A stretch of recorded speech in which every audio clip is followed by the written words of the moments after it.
Right, so it should be day 171 of my attempt to plant a tree every day for 2023, but it is not.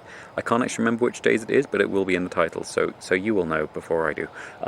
But the planting for the first day we're doing for tonight is going to be nice and simple. We're going to be planting a Yucca gigantea. This is not the largest Yucca as far as I know, but it is very much the most tropical in its tolerances. It's very happy getting wet, very happy with a lot of abuse in this climate. It's from Central America, but it tolerates our much more seasonal tropics than it would get in a lot of its native range. We're going to be adding to this little one a succulent ground cover in the form of a Aloe arborescens. This one has actually started to seed, which they don't usually do here. This is the Krantz aloe.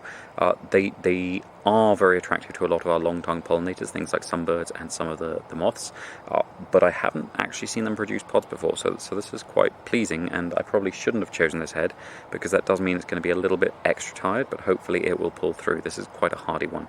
We're also going to be putting a piece of the bush-felled pig's ear, Cotyledon barbae, which should not only be a nice succulent ground cover, it should also be a toxic barrier to any pests that might come and choose to damage the yucca. Both the yucca and the cotyledon will also flower. The yucca flowers are edible, the cotyledon ones very much are not. Right, so on to our second sort of penance planting. We're going to be going with a jackfruit today. So this is Artocarpus heterophyllus. It's not going to be the first thing in the hole.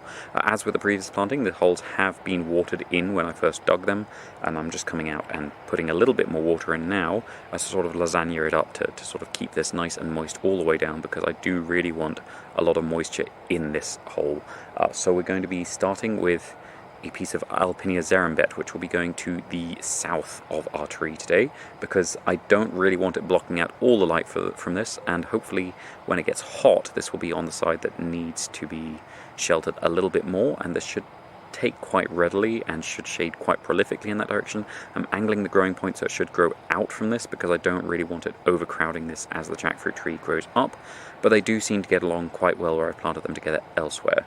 This is not the only jackfruit seedling in its little bag. It's got two others in there who are also sulking because they had had a little longer than they wanted without water, but they will be perking up probably by tomorrow from the amount of water I've given them. I'm going to be putting those back in the bag because I will eventually be potting them on, because I really don't suspect I'm going to be planting another jackfruit before the next rains, or possibly for a long time, because I've planted a lot of jackfruit, and they all seem to be taking pretty well, apart from one of the ones I planted earlier this year, which is a little sorry for itself, but not in such a way that I feel like we should be removing it.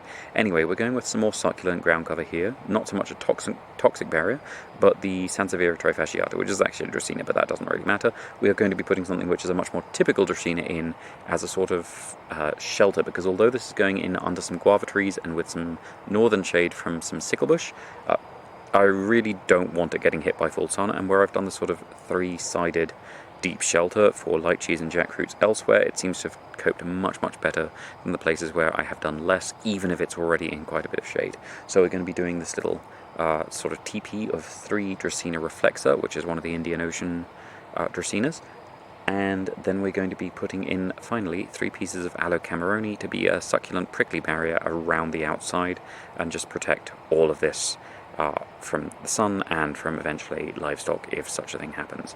Right, so that should be everything for tonight. Thank you very much for watching. I hope you have enjoyed it, and if you didn't enjoy it, well, it is kind of on you because you have watched to this point anyway, but well done, I guess.